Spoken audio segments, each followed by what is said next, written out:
नाच नाच हरि गुण गास्या कई कर गुमा का खो। ये जो है ना, ये है आत्मबल। इसलिए मैं उस दिन कह रहा था, ये किसी व्यक्ति के शब्द नहीं है भाई, ये किसी कवि की कविता नहीं है जो मनोरंजन के लिए लिखी गई हो। ये किसी व्यक्ति के शब्द नहीं है, किसी व्यक्तिगत विचार नहीं है। ये क्या है? ये तो वो प्रेम जन्य उन्माद है। जैसे सिंह गरजता है ना, जब जंगल में जब सिंह गरजता है तो दूर दूर तक पेड़ों पर बैठे, डालों पर बैठे पंछी उड़ जाते हैं, हिरण आदि यहां वहां कहीं झाड़ी में छिप जाते हैं, केवल सिंह गरजता है। ध्रुवदास जी ने लिखा ना, जेहि तन बन गरजत रहे अद्भुत के हरि प्रेम। अरे जिस तन में ये प्रेम गरजता है ना, उसका ऐसा स्वर सुनाई पड़ता है संसार को। यानी बाकी सब जो है वो यहां वहां छिप जाता है जब हृदय में ऐसा प्रेम गरजता है। जेहि तन बन गरजत रहे।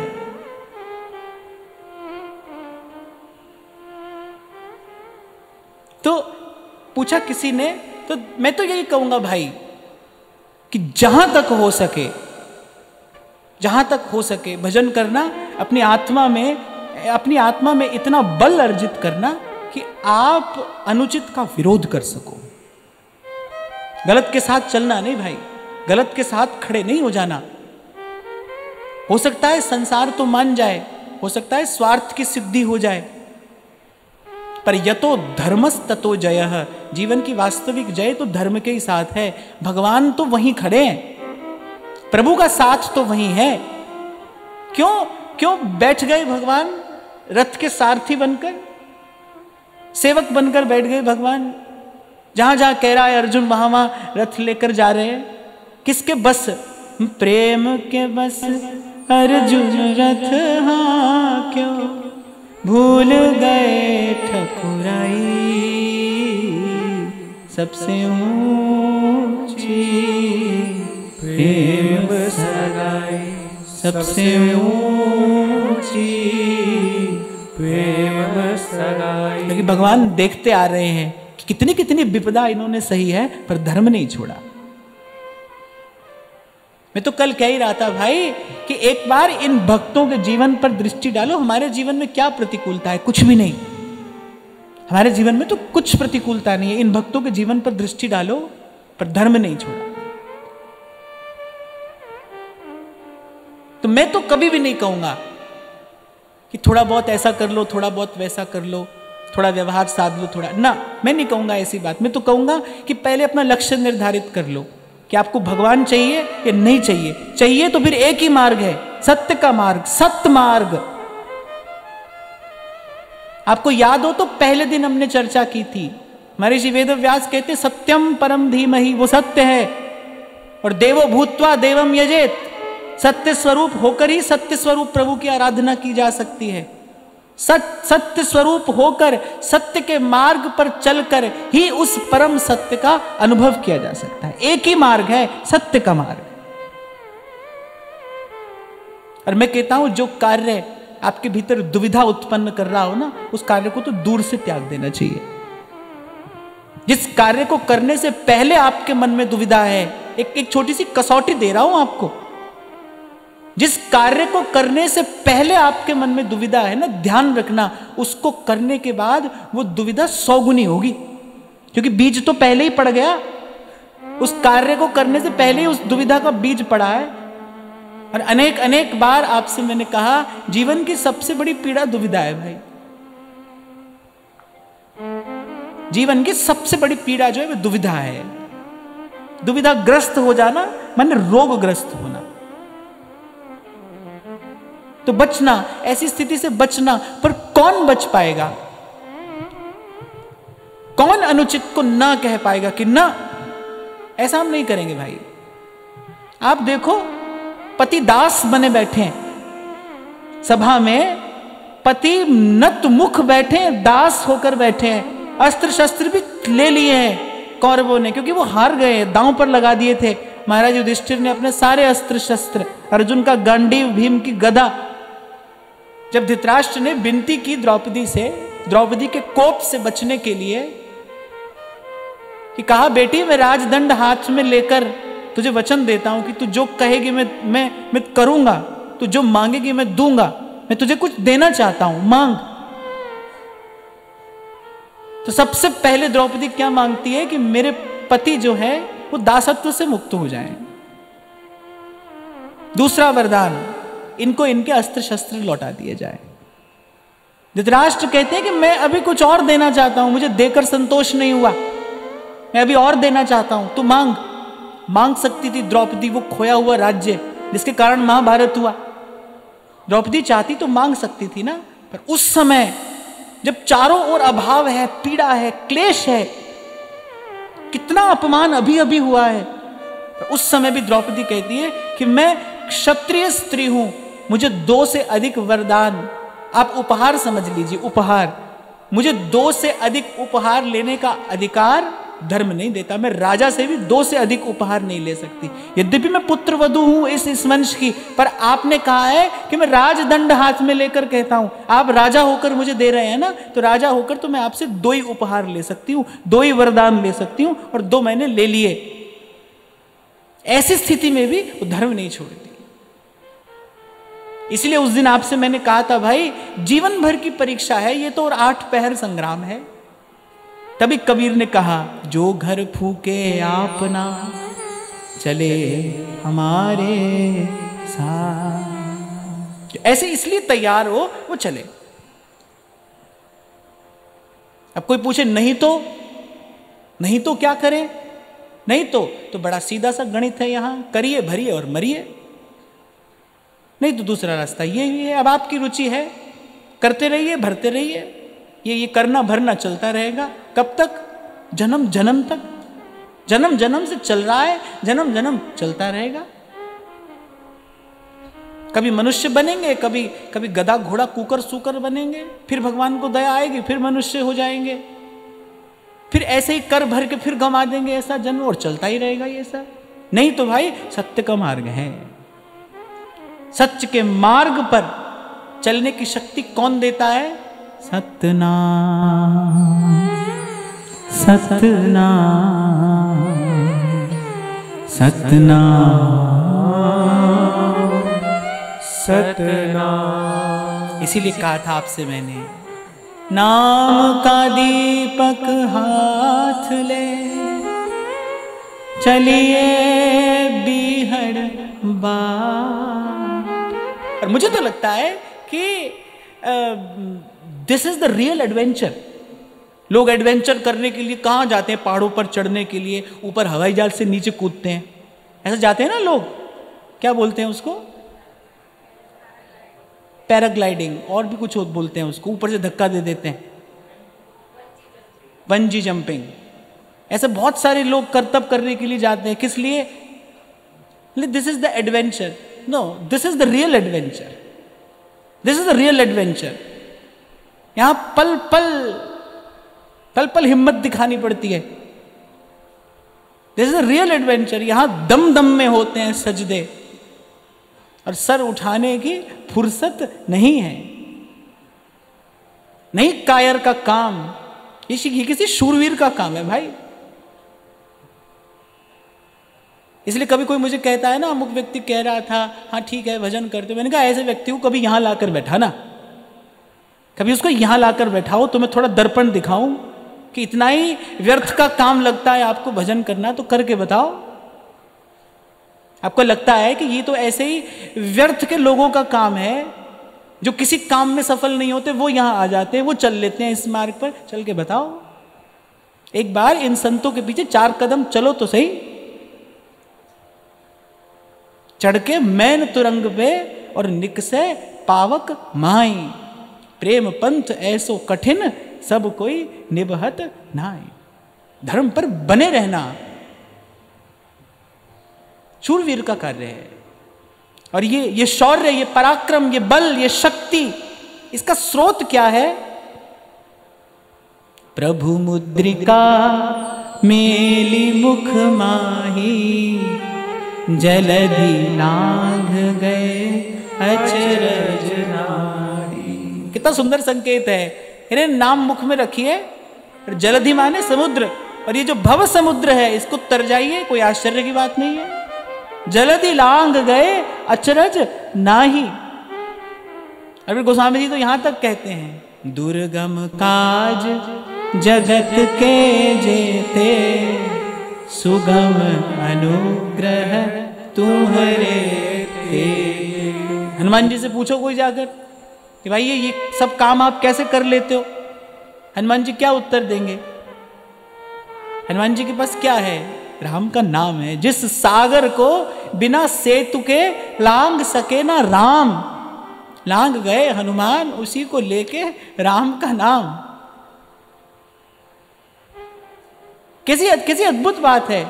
स्वयं राम नहीं लांग पा रहे हैं उस समुद्र को, और हनुमान जी उन्हीं श्री राम का नाम लेकर वो समुद्र तर जाते हैं। जिस सागर को बिना सेतु के लांग सके ना राम, भगवान को तो पुल बांधना पड़ा ना, और लांग गए हनुमान उसी को लेके राम का नाम।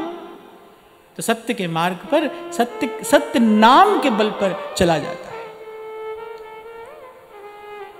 तो हम ये कह रहे थे कि हम हाँ को हाँ कह पाए, ना को ना कह पाए, इतना विवेक और फिर इतना बल हमारे पास में हो।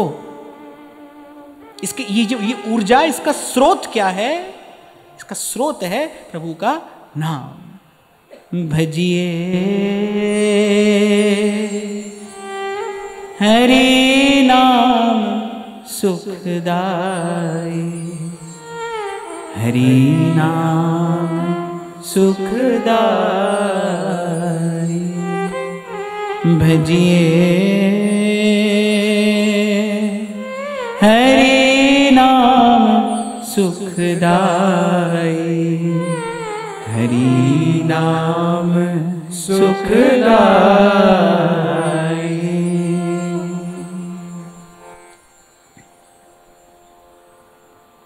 और मैं तो भाई कहीं से भी आऊं, पर अंत में यहीं पर आकर यही आपसे कहूंगा कि एक बात जीवन में लेकर आनी हो।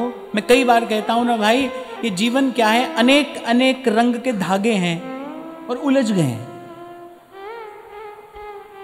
जीवन कहने को एक जीवन है, पर इसमें बहुत कुछ है ना, बहुत कुछ है। जैसे हम उस दिन कह रहे थे कि भाई आप कोई पूछे क्या खा रहे हो? दाल खा रहे हैं। पर वो क्या वो केवल दाल है? नहीं, उसमें दाल भी है, पानी भी है, नमक भी है, हल्दी भी है, बहुत कुछ है ना उसमें, बहुत मसाले हैं, और उनकी अपनी अपनी एक मात्रा, एक अनुपात है। सबसे मिलकर एक दाल बनी है। कहने को दाल है पर बहुत कुछ समेटे है। ऐसे जीवन है, एक जीवन है पर बहुत कुछ है, अगला पिछला, भीतर बाहर, इसमें बहुत कुछ है। अनेक अनेक रंग के धागे हैं और उलझे हैं।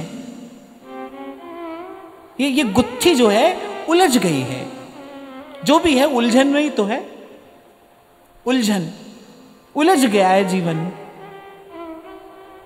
और उलझी हुई गुत्थी को सुलझाना हो तो बड़े लोग कहते हैं पहले एक सिरा पकड़ो उसका, एक सिरा हाथ में आ जाएगा, फिर उसको पकड़ के दूसरा, और फिर ऐसे सुलझाया जाता है। ऐसे ही ये उलझी हुई जो जीवन की गुत्थी है ना, एक सिरा पकड़िए, एक सिरा।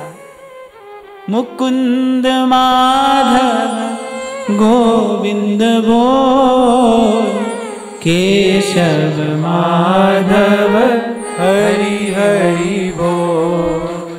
मुकुंद माधव गोविंद बोल, केशव माधव हरि हरि बोल। पर मैं आपको ये निवेदन करूंगा, कल हम इस बात पर चर्चा कर रहे थे ना कि क्या प्रभु की करुणा है, क्या उसका वैशिष्ट्य है। क्यों कहते हैं प्रभु को दयालु, कृपालु, अकारण करुणा वरुणालय? कि देखो हम प्रभु को नहीं चाहते, प्रभु फिर भी हमको चाहते हैं। हम नहीं चाहते, प्रभु फिर भी हमको चाहते हैं। आपको लगता है आप प्रभु से मिलना चाहते हैं ना, प्रभु आपसे मिलना चाहते हैं। ये जो घट रहा है ना हमारे जीवन में, लक्षण ये बताते हैं कि प्रभु हमसे मिलना चाहते हैं। हम जो रोज यहां पर आकर बैठते हैं, कोई सिनेमा में बैठा होगा, कोई क्लब में बैठा होगा, कोई बाजार में घूम रहा होगा, कोई चाट पकौड़ी खा रहा होगा, हम यहाँ पर आकर बैठे हैं, नाम ले रहे हैं, प्रभु का ध्यान कर रहे हैं, संतों की वाणी का चिंतन कर रहे हैं। क्यों कर रहे हैं? क्योंकि प्रभु हमसे मिलना चाहते हैं। हम नहीं चाहते पर वो चाहते हैं, हम नहीं पीछे पड़े हैं उनके, वो पीछे पड़े हैं हमारे। बार बार गिरता है जीव, फिर भगवान दया करते हैं, फिर उठा कर ले आते हैं उसको, फिर सत्संग में लाकर बैठा देते हैं।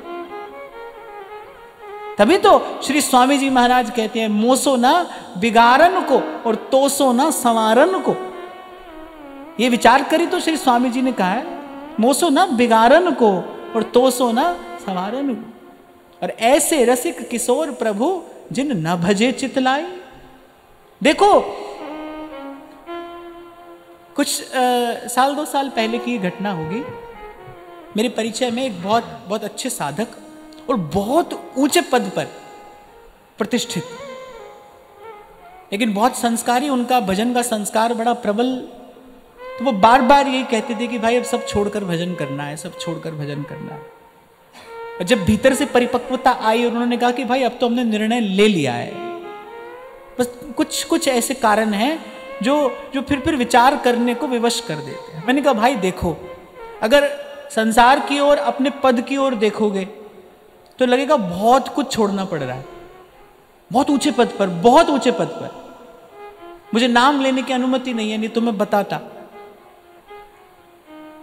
मैंने कहा अगर अपने पद की ओर देखोगे, संसार की ओर देखोगे तो लगेगा भाई बहुत कुछ छोड़ना पड़ रहा है, पर अगर प्रभु की ओर देखोगे तो ये कुछ भी नहीं है। ये अगर प्रभु की ओर दृष्टि पड़ेगी तो फिर कुछ भी नहीं है, ये फिर क्या है, फिर संसार क्या है, तो 2 कौड़ी का तमाशा है और क्या है फिर। अगर प्रभु पर दृष्टि हो तो हमको वृंदावन मिल गया। ये वृंदावन, ये रवि जातट, ये सत्संग न पावो रे। Life is all about your perspective. आपका दृष्टिकोण ही तो है, नजर कहां है आपकी, दृष्टि कहां है आपकी। आपको वो सब दिखाई पड़ता है, मुझे वृंदावन दिखाई पड़ता है, वृंदावन मिल गया। हम कभी अपने अपने अपने संकल्प से, अपनी इच्छा से आ पाते नहीं, आ पाते भाई। कितनी बड़ी कृपा संतों की हुई, आचार्य की हुई, धाम की कृपा हुई कि पता भी नहीं लगा, और कैसे संसार का सब झंझट सिमटाकर और हमको यहां पर बैठा दिया, को वृंदावन मिल गया हमको। तो जब कभी ऐसी परिस्थिति आए ना, तो संसार की ओर मत देखना। नौकरी है, व्यापार है, धन है, संपत्ति है, पद प्रतिष्ठा, मान सम्मान सब है। संसार की ओर देखोगे तो लगेगा भाई कैसे छोड़ दे इसको, ये जीवन भर कमाकर यहां तक आए हैं, अब इसको कैसे छोड़ दे। पर जब प्रभु पर दृष्टि डालोगे ना, तब आपको लगेगा कि कुछ भी नहीं है, इसमें क्या कठिनाई है। विवेक कहते ही इसी को है ना, कि सत्य वस्तु पर आपकी दृष्टि रहे, सही पर आपकी दृष्टि रहे, सही का चिंतन, सही का विचार बना रहे। प्रपंच की निवृत्ति कैसे होगी, विवेक से ही तो होगी। प्रपंच कहां है, हम भी यहां पर बैठे बैठे 100 बार कहते हैं प्रपंच है, प्रपंच है। कहां है प्रपंच? अगर घर प्रपंच है तो लोग यहां से उतर के प्रपंच में ही जाएंगे क्या? घर जाएंगे क्या नहीं जाएंगे? हम कहेंगे गाड़ी प्रपंच है तो गाड़ी में ही बैठ कर जाएंगे। क्या है प्रपंच? वो जो असत है ना, असत, जो असत का विचार, असत का चिंतन, जिसमें हमारी चेतना उलझी है, उसी का नाम प्रपंच है। और उस प्रपंच की निवृत्ति विवेक से होती है। दृष्टि कहां है आपकी? The real art of living, जीवन जीने की कला।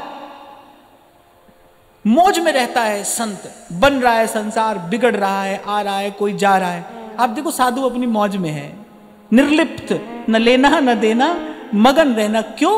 क्योंकि एक रस, स्थिर, नित्य, अखंड, शाश्वत, सनातन सत्य पर उसकी दृष्टि टिक गई है, स्थिर हो गई, वहां से नहीं हटती। अब उसकी दृष्टि प्रभु पर स्थिर है। निरख अन फुटो नैन, महाप्रभु जी कह रहे हैं, रसना कटो जो अन रटो, निरख अन फुटो नैन, और श्रवण फुटो जो अन सुनो, बिन राधा जस भय। सत्य पर दृष्टि टिका लिए, इसी को कहते हैं अनन्य होना। वस्तुतः अनन्य होना किसी देवी या देवता का अनन्य होना नहीं है, सत्य के इस विचार का अनन्य हो जाना कि सत्य पर से अब हमारी दृष्टि न हटे। पहले भी शायद मैंने कभी आपको सुनाया था, हमारे श्री रसिक पद रेणु जी महाराज सुनाया करते थे। वो कहते थे वजूदे खार क्या है? कांटा, खार, कांटा। कह रहे वजूदे खार क्या है। बड़ी बड़ी गजब की बात कही है कहने वाले ने 2 पंक्तियों में। वजूदे खार क्या है, अरे गुल से नजरों का फिसल जाना। फूल से नजर हटे तो कांटा है, फूल पर नजर रहे तो कांटा है ही नहीं। प्रभु पर दृष्टि रहे तो फिर संसार नहीं है, प्रभु से दृष्टि हटते फिर संसार है, फिर प्रपंच है। तो सत्य पर दृष्टि स्थिर रहे हमारी, इसी का अभ्यास करना है। भगवान ने कहा ना अभ्यासेन तु कौन्तेय। किसका अभ्यास करना है? ध्यान का, तपस्या का, जप का, किसका अभ्यास? इस विचार का अभ्यास करना है। यही अभ्यास करना है भाई, सत्य पर दृष्टि रहे। जब सामने कोई आता है ना, उसके शरीर की ओर देखोगे तो या तो राग होगा या द्वेष होगा, या अच्छा भाव आएगा या कुभाव भी आ सकता है। अगर शरीर पर दृष्टि पड़े, मैं आपको छोटा सा उदाहरण दे रहा हूं, अगर आपकी दृष्टि किसी के शरीर पर पड़ती है तो अच्छा भाव भी आ सकता है, कुभाव भी आ सकता है, राग भी हो सकता है, द्वेष भी हो सकता है। पर लेकिन अगर उसके हृदय में बैठे अंतर्यामी पर दृष्टि हो, फिर न राग है, न द्वेष है, फिर ना अच्छा है ना बुरा है। बस संत इसी का अभ्यास करता है। द्वार पर भूखा नाहर सिंह गरज रहा है। मीरा जी के महल के द्वार पर राणा जी ने सिंह भेजा है आज। वो भूखा सिंह, सब जो ड्योढ़ीदार थे सब भाग गए भयभीत। जो शस्त्रधारी थे वो भी उस भूखे सिंह की गर्जना सुनकर भाग गए। मीरा जी की जो सखियां, सहचरियां, किंकरियां जो उनकी सेवा में थी, वो सब बड़ी व्याकुल हो गई कि कैसे विपदा आ गई। कहते श्रृंगार करके हटी थी मीरा जी, बैजंती माला प्रभु को धारण कराने जा रही थी। नैवेद्य बिल्कुल तैयार था कि भोग लगाकर फिर आरती करूंगी। जब मीरा जी ने देखा कुछ महल में आज हलचल हो रही है, भाई सुबह सुबह का समय है और कुछ हलचल सी है महल में, वो जो सहचरियां थी वो दौड़ कर आई, बोली भाई साहब ड्योढ़ीदार तो सब भाग गए और वो भूखा नाहर राणा जी ने भेजा है और महल में घुसने को घुसी आया है। वो बस महल में घुसी आया है और जाने अब क्या अनर्थ होने वाला है।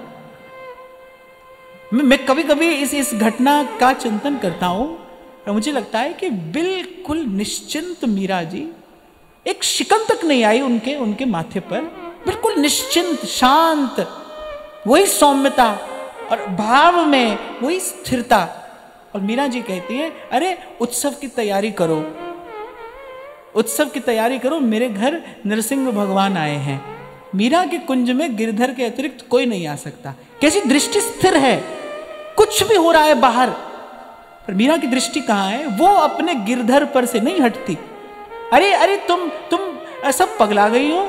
मीरा के महल में मीरा के गिरधर के अतिरिक्त कोई नहीं आ सकता। मीरा जी की ये बात कुछ और भी कह रही है। वो कह रही है मीरा का जो घर है ना, मेरा जो घर है, मेरा घर, हमारा घर वस्तुतः घर कौन सा है? निज गेह। गोस्वामी जी ने कहा जाही न चाही कबहू कछु, तुम संग सहज स्नेह, बसहु निरंतर ताके उर, सो राउर निज गेह। ये जो हृदय है ना, यही घर है वस्तुतः। हम तो यहीं रहते हैं ना, जीवात्मा कहाँ रहता है? हम बार बार जब कहते हैं कि अपने हृदय पर हाथ रखकर कहते हैं ना, जीवात्मा का निवास स्थान यही है। लिवर किडनी में तो नहीं रहता है ना जीवात्मा, यहां रहता है हृदय। तो मीरा कह रही है कि मीरा के घर गिरधर के अतिरिक्त कोई नहीं आ सकता। मेरे तो गिरधर गोपाल दूसरो न कोई, जाके सिर मोर मुकुट मेरो पति सोई। और कहते उसी शांत सौम्य गति से, आहा, एक हाथ में नैवेद्य का थाल है और दूसरे हाथ में सुंदर बैजंती माला जो अभी अपने हाथ से पिरोई है। हाथ में बैजंती माला और नैवेद्य का थाल लेकर सहचरियां रोकती रह गई। अब पीछे पीछे जाना तो उनकी व्यवस्था थी। और मीरा जी एकदम निर्भय और जाकर खड़ी हो गई उस भूखे नाहर के सन्मुख, जैसे हम गैया को रोटी देने के लिए जाते हैं रोज, ऐसे उस भूखे नाहर के सन्मुख जाकर खड़ी हो गई मीरा जी। उसके गले में पहनाई बैजंती माला और कहते अपने हाथ से, अपने हाथ पर नैवेद्य रखकर मीरा जी सिंह के आगे कर देती अपना हाथ, और बड़े प्रेम से सिंह आरोग लेता है। किसी के लिए सिंह होगा ना, पर मीरा जी के लिए तो श्री नृसिंह भगवान ही पधारे हैं। मीरा के कुंज में तो गिरधर गोपाली आएंगे जब आएंगे। यह सत्य पर दृष्टि रहना। बड़ी बड़ी विपदा से पार हो गए संत। कैसे हो गए? जिसकी कल्पना भी संसार नहीं कर पाता, संत उस दुस्तर स्थिति को पार कर जाता है। कैसे कर जाता है? ऐसे ही सत्य पर दृष्टि रखकर। सत्य पर दृष्टि रहे, हमारी दृष्टि प्रभु से ना हटे। शौर्य पराक्रम के भाव से संपन्न होकर आए थे अर्जुन महाभारत के मैदान में। वो तो ठाकुर जी को गीता सुनानी थी, अर्जुन को सुननी नहीं थी। अर्जुन को ना कोई मोह था, ना अर्जुन को ना कोई द्वंद्व था। ठाकुर जी को गीता सुनानी थी, अर्जुन को नहीं सुनानी थी, हम सबको सुनानी थी। तो ठाकुर जी ने कहा थोड़ा अर्जुन को खिलौना बनाकर खेल लेते हैं। बोले युद्ध तो होना ही है, ये सब मारकाट तो अब यहां होगी ही। तो ठाकुर जी ने सोचा भाई चलो थोड़ा पहले सत्संग कर लेते हैं। किसी भी कार्य का शुभारंभ सत्संग से होना चाहिए ना। अब किसी के लिए वो युद्ध होगा, पर ठाकुर जी के लिए तो युग परिवर्तन का वो मंगलाचरण था। वो जो क्षण था ना, वो युग परिवर्तन का मंगलाचरण था। और ठाकुर जी ने कहा भाई युग परिवर्तन का ये शुभ कार्य हम करने जा रहे हैं, तो चलो सत्संग से ही करना चाहिए। ठाकुर जी ने कहा पहले थोड़ा सत्संग कर लेते हैं। और फिर एक और संदेश भी दे दिया ठाकुर जी ने, युद्ध के मैदान में भी जो सत्संग का करता हुआ जाएगा, युद्ध के मैदान में भी जो सत्संग का विचार करता हुआ जाएगा, वो वापस विजयी बनकर ही लौटेगा। उसकी जीत निश्चित है। तो आप अभी पूछ रहे हैं ना कार्यक्षेत्र में, कार्यक्षेत्र भी भाई युद्ध क्षेत्र ही समझ लो। और भगवान बता रहे हैं भाई जो सत्संग करता हुआ जाएगा ना उस युद्ध क्षेत्र में, वही विजयी होकर लौटेगा। तो अर्जुन तो बिल्कुल स्वस्थ थे, प्रसन्न, तो ओज तेज से भरे थे। क्षत्रियोचित जो गुण चाहिए वो सब अर्जुन में विराजमान थे। ठाकुर जी ने कहा अर्जुन देख एक बार वो सब सामने खड़ी सेना को देख। और संत कहते हैं जैसे वो भगवान से दृष्टि हटी, वो सामने अर्जुन ने देखा, बस मोह विषाद। पहला अध्याय है अर्जुन विषाद योग। विषाद हुआ अर्जुन को, मोहग्रस्त हो गए अर्जुन। कब हुए? जब प्रभु से दृष्टि हटाकर संसार को देखा। दृष्टि प्रभु पर रहे, बनी रहे, स्थिर निश्चित। और दृष्टि प्रभु पर बनी रहे, इसकी युक्ति मेरी समझ में या तो जिह्वा पर नाम रहे, या प्रभु की सेवा हो, प्रभु का दर्शन होता रहे, या फिर किसी संत के मुख से कान में प्रभु का गुण पड़ता रहे। नाम हो, रूप हो, लीला हो, या फिर भगवान के धाम का ऐसा सुदृढ़ आश्रय हो। पर मुझे लगता है कि रूप, लीला और धाम के योग्य तो अभी हमारी स्थिति नहीं है। सेवा की भी योग्यता हम में नहीं है। सेवा की भी योग्यता कहां है? और एक कथन श्रवण भी भाई बहुत थोड़ी देर के लिए तो हम कर पाते हैं, उसमें से भी बहुत थोड़ा ही तो है जिसका हम विचार कर पाते हैं। वो भी कुछ लोग करते हैं, कुछ वो भी नहीं करते।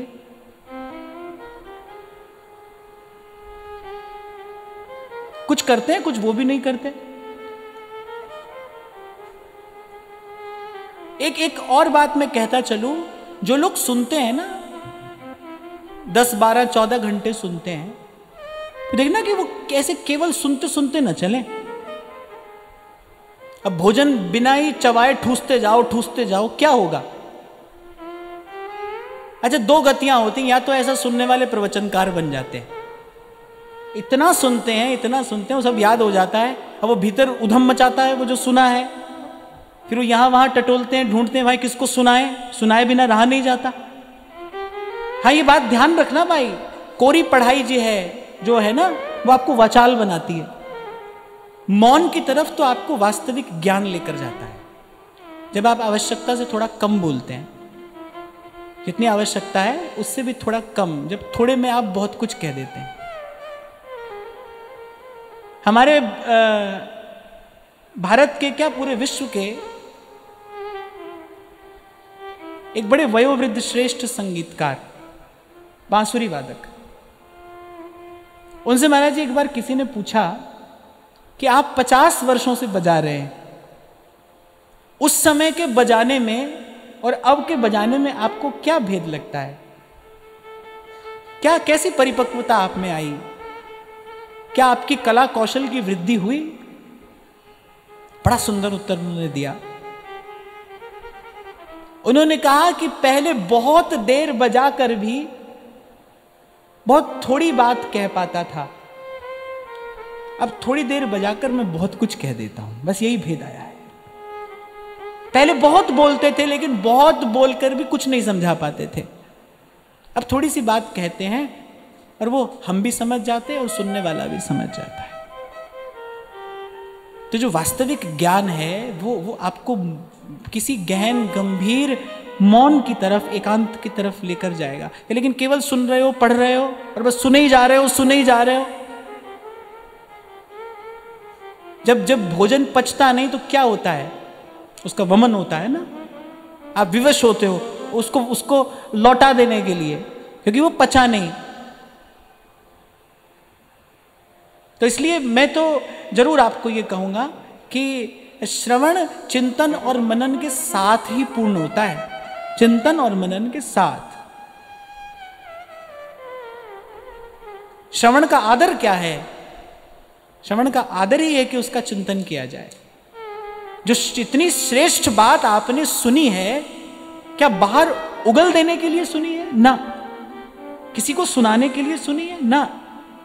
मैं जब संगीत सीखने के लिए गया ना, पहली बार, पहला दिन था, बड़े वयोवृद्ध वो संगीत के आचार्य थे। उन्होंने पहला प्रश्न मुझसे यही पूछा, बोले किस लिए सीखना है? गाना सीखने आए हो, किस लिए सीखना है? तो मैं मौन रहा। फिर कुछ क्षण के बाद बोले बेटा, गाना सुनाने के लिए नहीं सीखना, गाना केवल गाना गाने के लिए सीखना। किसी को सुनाने के लिए नहीं सीखना, बस केवल गाने के लिए सीखना। संगीत की सेवा के लिए सीखना तो सीखना, किसी को सुनाने के लिए नहीं। ये जो कहना सुनना है ना, ये किसी को सुनाने दिखाने के लिए नहीं हो रहा है भाई, अपने लिए है। मैं जो कह रहा हूं मेरे लिए, आप जो सुन रहे हैं आप अपने लिए सुन रहे हैं, किसी के लिए नहीं। लेकिन ये कब होगा? जब श्रवण के साथ चिंतन और मनन होगा तब। नहीं तो आप वमन कर देने के लिए विवश होंगे, आपको करना पड़ेगा। भोजन नहीं पचे तो वमन करने को विवश होता है ना व्यक्ति। आपको भी इसको बाहर उगल देना पड़ेगा अगर चिंतन मनन नहीं हुआ तो। और आज जो बात हुई एक बड़ी काम की बात है। सुनने में सीधी सी बात लगती है कि उचित को हां कह दिया जाए, अनुचित को न कह दिया जाए, पर करने में कठिन है। सुनने में तो बड़ी सीधी सरल सी बात है, हाँ भाई ठीक काम करना है, गलत छोड़ना है, पर हम ठीक कर नहीं पाते और गलत छोड़ नहीं पाते। और मैं कहता हूं ठीक कर भी लें थोड़ी देर के लिए, ठीक हम कर भी लें, पर गलत छोड़ नहीं पाते। मेरा छोटा सा अनुभव तो यही कहता है कि ठीक को करने के लिए इतनी शक्ति नहीं चाहिए जितनी गलत को छोड़ने के लिए चाहिए। उसका कारण क्या है? क्योंकि उसका हमको बहुत दीर्घ काल का अभ्यास हो गया है। चाय पीने की भी आदत हो जाए तो उसको छोड़ने के लिए ना शक्ति लगानी पड़ती है। अखबार पढ़ने की आदत हो जाती है लोगों को, वो अखबार पढ़े बिना उनको सुबह सुबह चैन नहीं मिलता। एक बार उलट पलट कर जब तक देख ना लें तब तक उनको चैन नहीं मिलता। अभ्यास हो गया, कुछ नहीं है ये, अभ्यास करते करते करते अभ्यास हो गया। आपने कहावत सुनी होगी, करत करत अभ्यास जड़मती होत सुजान। पर ध्यान रखना, अगर अभ्यास करते करते जड़ता दूर होती है तो गलत के अभ्यास से जड़ता आ भी जाती है। अगर आप गलत का अभ्यास करेंगे, बार बार अगर आप कुछ अनुचित कर रहे हैं तो जड़ता आ भी जाएगी। अभ्यास है ही ऐसा। तो ये तो कभी सोचना ही नहीं कि आज गलत कर लें कल ठीक कर लेंगे, ऐसा नहीं होगा भाई। ऐसा तो आप कभी कर ही नहीं पाओगे। वो कर्म करके वो जो ऊर्जा शक्ति प्रकट होगी वो धकेलेगी आपको, बलात् उसी ओर ले जाएगी।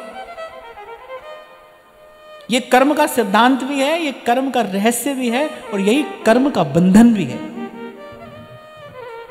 यही कर्म का बंधन है। देखो अपने अपने अपने जीवन में देखो, किराए के घर में रहते हैं, छोटा सा घर बन जाए, बन गया छोटा सा घर। अब 1 मंजिल और बन जाए, 2 कमरा और हो जाए, लो वो भी हो गए। अब थोड़ा और बड़ा हो जाए। ये व्यापार जीवन भर चलता है कि नहीं चलता है? एक किया है, अब दूसरा उसके पीछे जाकर आपको करना ही पड़ेगा। हम तो अपने जीवन में ये बात नित्य देखते हैं कि भाई या तो संसार की दौड़ में आप हो या फिर नहीं हो, बीच में नहीं रह सकते हो। आप पड़ गए हो तो फिर उस चक्की में पिसिए या फिर बचे रहिए।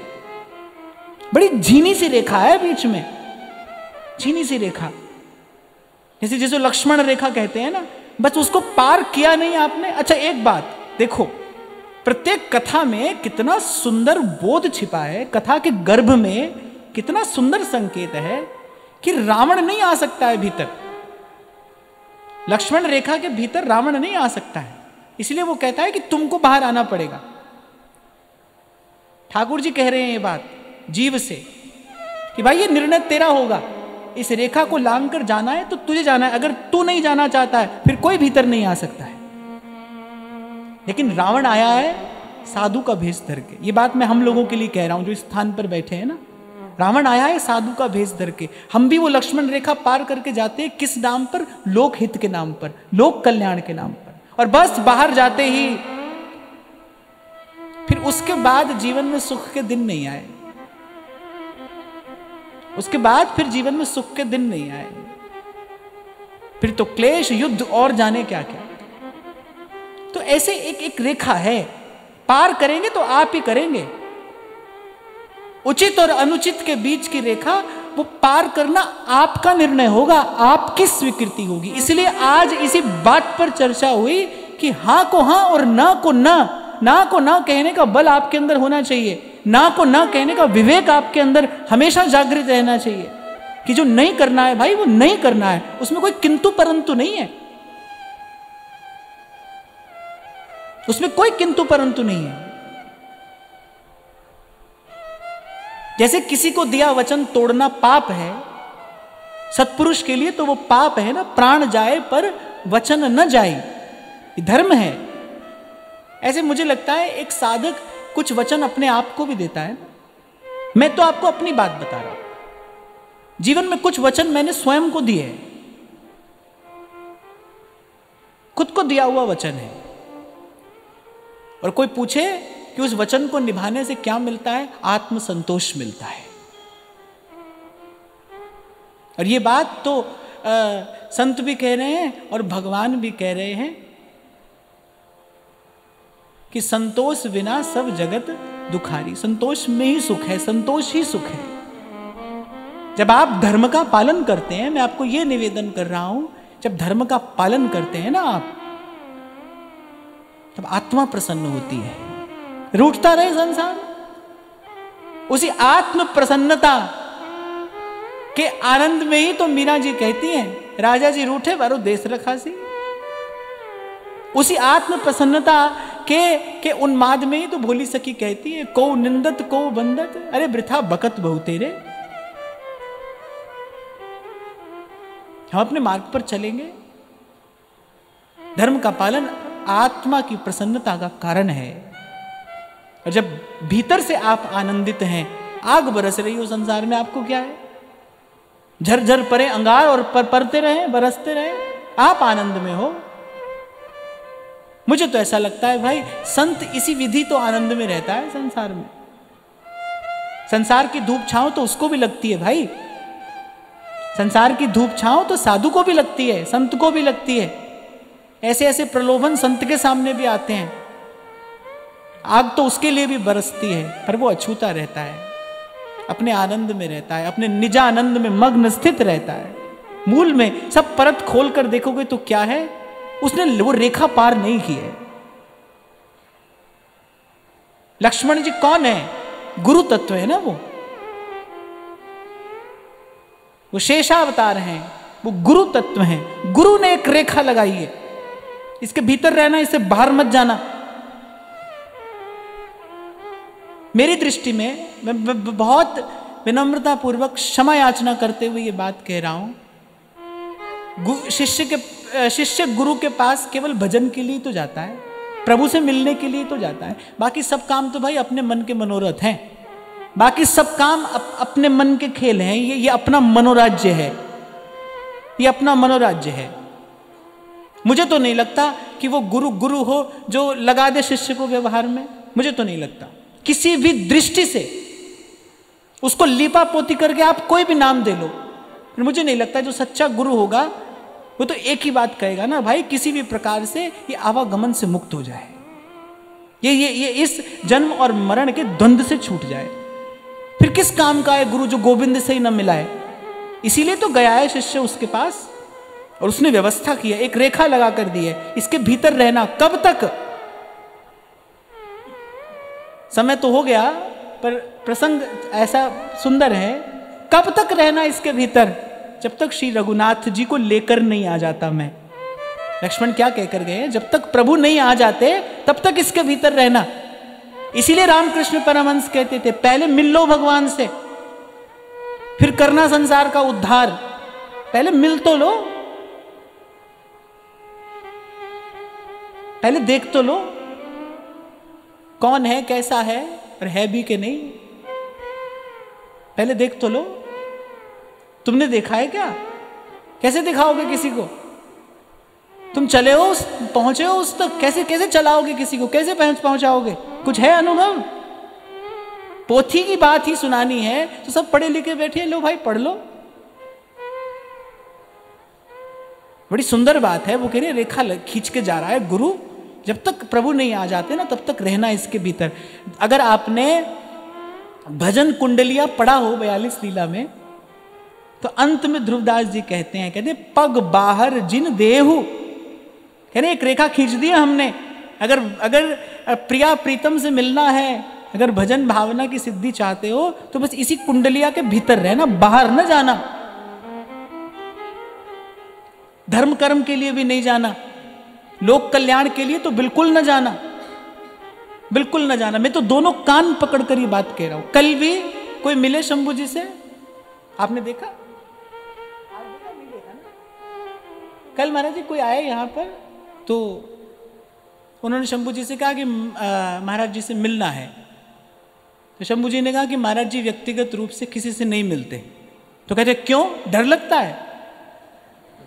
तो मैंने कहा हाँ जी डर लगता है।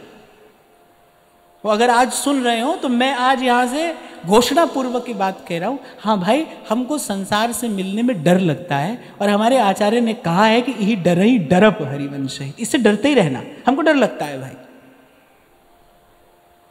हम कौन सा अपराजय योद्धा हैं, हमको डर लगता है। हमको उस रेखा से बाहर नहीं जाना है भाई, हमको उस रेखा से बाहर जाने में बहुत डर लगता है। यहीं पर तो भय का सदुपयोग किया जाता है। ये जो भय है इसका यही सदुपयोग है। डरते रहिए संसार से, इससे डरते रहना, इससे डरते रहने में हित है, इससे डरने में भलाई है, डरते रहना। इससे कब लपेट ले किसी को पता नहीं भाई। तो किसी भी स्थिति में, मैं तो आप तो अनुचित की बात पूछ रहे थे कि कोई अनुचित करने को कहता है, मैं तो कहता हूं किसी भी स्थिति में अपने गुरु के, अपने आचार्य की वो जो आज्ञा रूपी लक्ष्मण रेखा है ना, प्रयास करना उसको पार न किया जाए।